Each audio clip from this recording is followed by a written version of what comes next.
ዱባይ ይህ ስም ሲጠራ ብዙዎቻችን የምናስበው ስለ ቅንጦት፣ ስለ ገንዘብና ስለ ተመቻቸ ህይወት ነው። ነገር ግን እውነታው ለብዙዎች ከዚህ የተለየ ሊሆን ይችላል።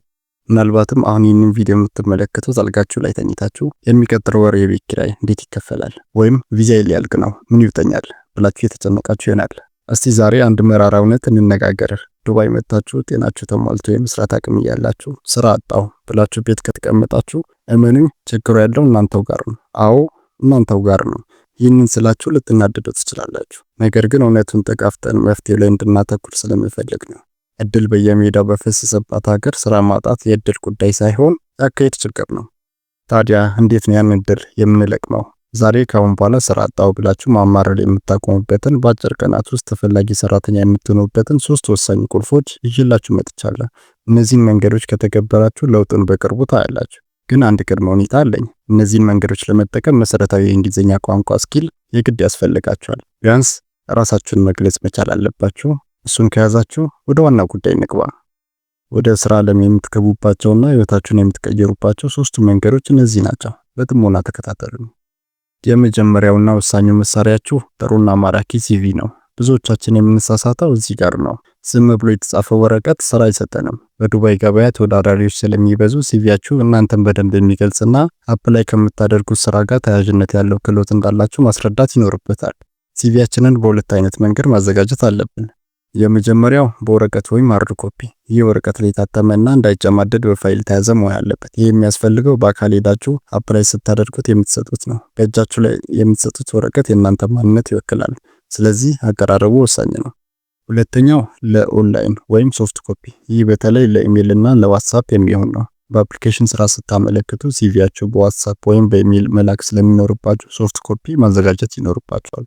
እዚህ ጋር አንድ ነገር ላስታውሳችሁ። ብዙዎቻችሁ እንዴት ነው የሚማርክ ሲቪ ማዘጋጀት የምችለው ብላችሁ እንደምትጨነቁ አውቃለሁ። ፕሮፌሽናል የሆነና ሰሪን የሚስብ ሲቪ ማዘጋጀት ከከበዳችሁ ወይም እርዳታ ከፈለጋችሁ አሁኑኑ ኮሜንት ላይ ሲቪ አዘጋጅልን ብላችሁ ጻፉልኝ። በነፃ የምረዳበት መንገድ አመቻችላችኋለሁ። ሁለተኛው ነጥብ የስራ ማፈላለጊያ አፕሊኬሽኖች ላይ ባለመሰላቸት በየቀኑ አፕላይ ማድረግ ነው። ዱባይ ውስጥ አብዛኛው ስራ የሚገኘው በእጅ ስልኮ ላይ ነው። ነገር ግን ዋናው ሚስጥር ያለው መሰላቸት የሚባለውን ቃል ከህይወታችሁ ማውጣት ላይ ነው። ብዙ ሰው ዛሬ አፕላይ ያደርግና ነገ መልስ ይጠብቃል። መልስ ሲያጣ ተስፋ ይቆርጣል። አይ ይሄ ቁጥር ጨዋታ ብቻ ነው። በቀን ለ10 ስራዎች ብቻ ሳይሆን ለ50 እና ለ100 ክፍት ቦታዎች ያለምንም መሰላቸት ማመልከት ወይም አፕላይ ማድረግ አለባችሁ። ኢንዲድ፣ ሊንክድኢን፣ ናኩር እና ሌሎች መተግበሪያዎችን ስልካችሁ ላይ ጫኑ። ጠዋት ስትነሱ ልክ እንደ መደበኛ ስራ ቆጥራችሁት ሻይ ቡናችሁን ይዛችሁ አፕላይ ማድረግ ስራችሁ ሊሆን ይገባል። ቆይ ወደ ሶስተኛውና ወደ ወሳኙ ነጥብ ከመሄዳችን በፊት እዚህ የምነግራችሁ መረጃዎች ጠቃሚ ሆኖ ካገኛችኋቸውና መሰል ጠቃሚ መረጃዎችን በፍጥነት እንዲደርሳችሁ ቪዲዮ ላይክ ማድረግና ቻናሉን ሰብስክራይብ ማድረግ እንዳትረሱ። ለእናንተ 1 ሰከንድ ነው፣ ለኔ ግን ትልቅ ጉልበት ነው። አመሰግናለሁ። ወደ ሶስተኛው ነጥብ እንለፍ። ሶስተኛውና ምናልባትም ስራን በፍጥነት የምታገኙበት መንገድ በአካል ተንቀሳቅሶ ስራ መፈለግ ነው። ስልካችሁ ላይ ብቻ አትመኩ። ዱባይ የአካል እንቅስቃሴንና በራስ መተማመንን ትወዳለች። ይህን እንዴት ታደርጋላችሁ? ወኪንግ ኢንተርቪው የሚባሉ አጋጣሚዎችን ተከታተሉ። ከዛ ባለፈ ግን በራስ ተነሳሽነት ወክ ማድረግ ወይም መንቀሳቀስ አለባችሁ። ጠዋት ተነሱ፣ ጽዱና ሽክ ያለ አለባበስ ልበሱ። ከዚያም ሰው በሚበዛባቸው አካባቢዎች፣ ሱፐርማርኬቶች፣ ካፍቴሪያዎች፣ ትላልቅ የገበያ ሞሎች፣ ሱቆችና የተለያዩ ካምፓኒዎች በአካል ሂዱ። በቀጥታ ወደ ውስጥ ግቡና በራስ መተማመን ማኔጀሩን ማግኘት እችላለሁ ብላችሁ ጠይቁ። ክፍት የሥራ ቦታ ካለ ጠይቁ። ከሌለም ሲቪ ላስቀምጥላችሁ ብላችሁ ወረቀቱን ሰጣችሁ ጡ። በተለይ ለሴልስና ለዌተር ስራዎች በአካል ቢመጣን በራስ መተማመን የሚናገርን እና የተዘጋጀን ሰው መቅጠር ይቀላቸዋል። ውድ የቻናሌ ቤተሰቦች እስኪ የተነጋገርነውን እናጠቃለን። ዱባይ ውስጥ ስራ ማጣት የእድል ጉዳይ ሳይሆን የዝግጅት ጉዳይ ነው።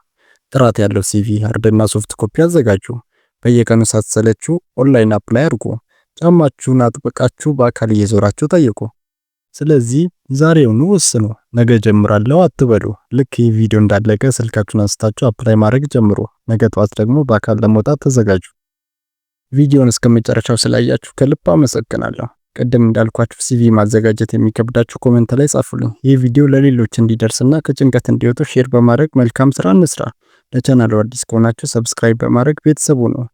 የእናንተ ስኬት የኛም ደስታ ነው። ጠንክሩ፣ በርቱ፣ ሁሉም ነገር ይቻላል። በቀጣይ ቪዲዮ እስክንገናኝ መልካም የሥራ ፍለጋ ጊዜ ይሁንላችሁ።